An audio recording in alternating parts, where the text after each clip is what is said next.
Hello, my name's Troy Harris. I'm from Gresham, Oregon, and this is my mock for Bricks Cascade 2025 Minifigs at the Movies. It was dreamt up last year during Bricks Cascade 2024, in which I had a smaller mock with the Mandalorian with the same type of screen, and so that was just a precursor to what I was planning to do this year.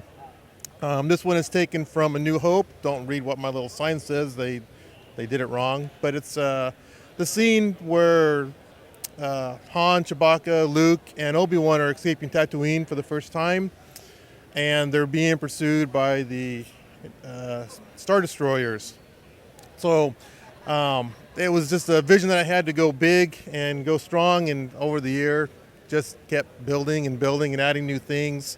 Vegetation, trees, buildings, the stand here. It was just a dream, and it's just been wonderful to be able to do that. Kind of a shout out to my helper from Brick Stuff, who supplied all the lights and were very helpful with getting me the right lights and the right equipment to show this off properly. But the UCS Millennium Falcon, a few modifications on that to bring it to what it's supposed to look like. And but yes, and if anybody's curious, these are the real stars from Lego. They're not printed.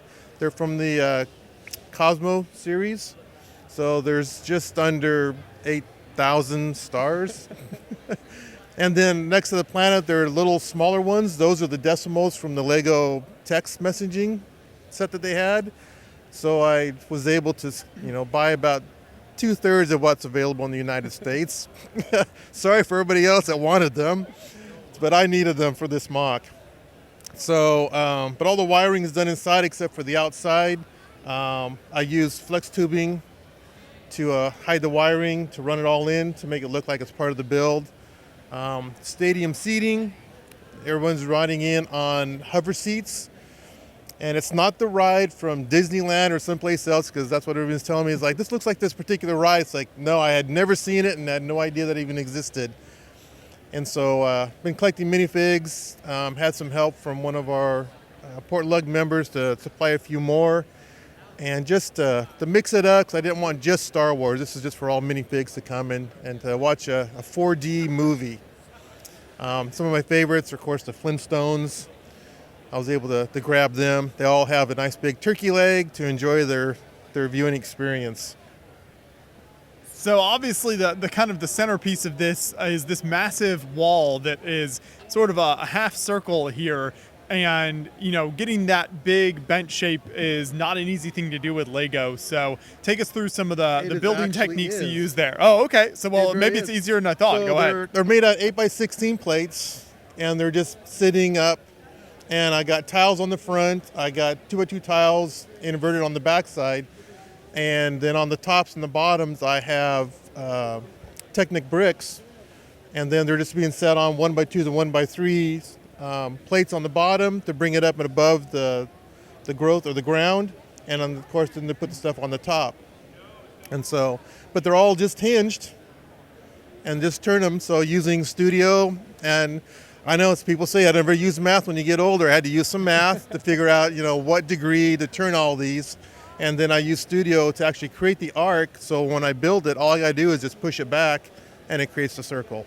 Great. Well, I'm glad that was easier than I thought. It's certainly a very impressive backdrop here for the Millennium Falcon. You mentioned the stars, but you've also got kind of the planet shape with Tatooine. all of those looks like 1x1 tiles, so very parts intensive. Very, yeah. We had help from members. We had a build day, and we had there was like 10 of us that came out, and we were putting down star tiles on the back. So we had help with the right side with all the stars, and my wife did the Tatooine, and then I finished up the rest of the stars on the bottom.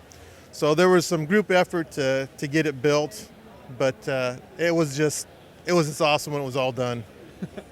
Now you've kind of brought it to life a little more with this landscaping that runs around pretty much the whole display. So take us through some of the details you've got outside of the movie itself. So we have, of course, with any movie theater, you need, your concession stand. And so I have the concession stand. Everything is written in Arabic. So if you understand Arabic, you will be able to read what's viewable in the front. So we have the docking port where people jump on to get onto their rides. They come to the seating area. We have the concession stand, which contains, the rotisserie for the drumsticks. It's got popcorn and pizza and soda drinks. And of course, we have people dressed up as stormtroopers to do the serving and the cooking.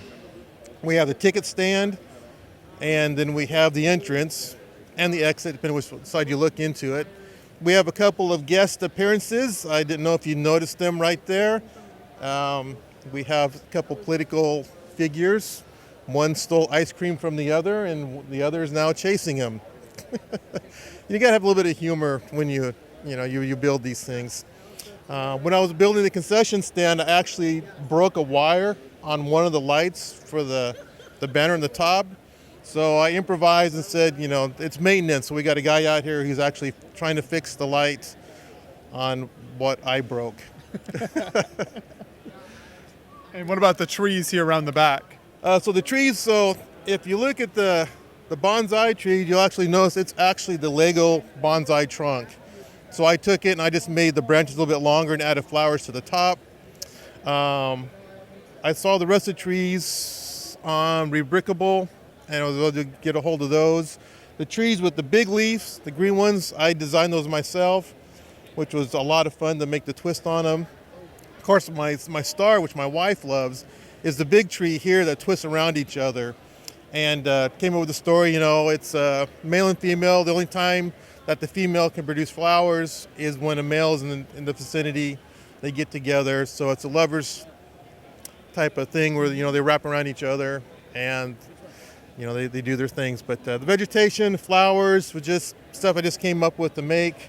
Added, I'm not sure what they came from, but they're like two big turtles. Threw a couple birds on them, like they do in Africa. They're riding on the back. We got our forest ranger. He's out there making sure people aren't, disturbing them. We got a few animals. We got monkeys in the trees. We got birds hanging around. And then we got the bird on top of the marquee.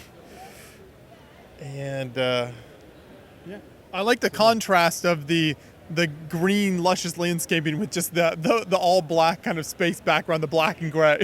yes, I had a few comments about that. It was just the way that this came together. With the matte black tiles on the bottom, it prevents a lot of glare, which just really helps. And when I built the stand for the Falcon, I was using the trans clear lift arms. And it just didn't look right because it stood out and it took away from the whole effect. And so my wife told me, just make them black. I said, okay. And I was lucky. I had enough of them to rebuild it.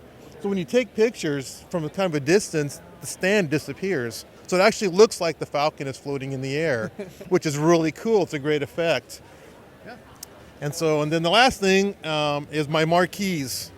Got those from Brick Stuff because I wanted to do a marquee showing a small video because you always have the videos when you go to the theater showing what's going on. So inside PowerPoint, I learned how to do PowerPoint, create my presentation, use stuff from the Lego video games, the Lego movies, printed it to create everything, export it as a movie.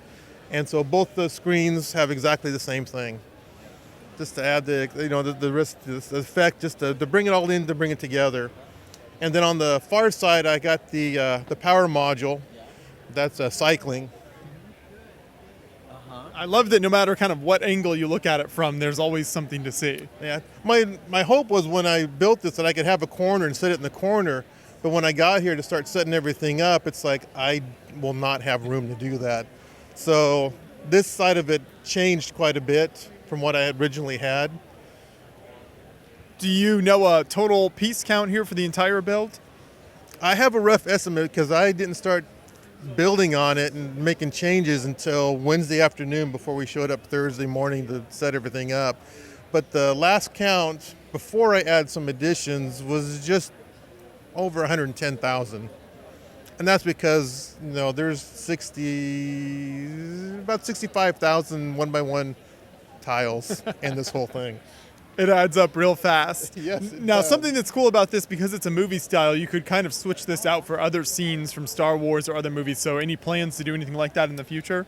Not next year, but maybe in a couple years, I was going to resurrect it, and probably do something from Mandalorian or maybe even from Andor. Some of the shots are available from there. But yes, that was the idea, is that I could reuse this and to do something else with it. Excellent work. Thank you for taking us through the layout here. I love the lighting and just the size of this, and I think it's a really unique approach to a Star Wars display. So thanks for bringing this out to the show. You're welcome. Thank you for coming by, and it's been an honor and a pleasure to bring this to everybody.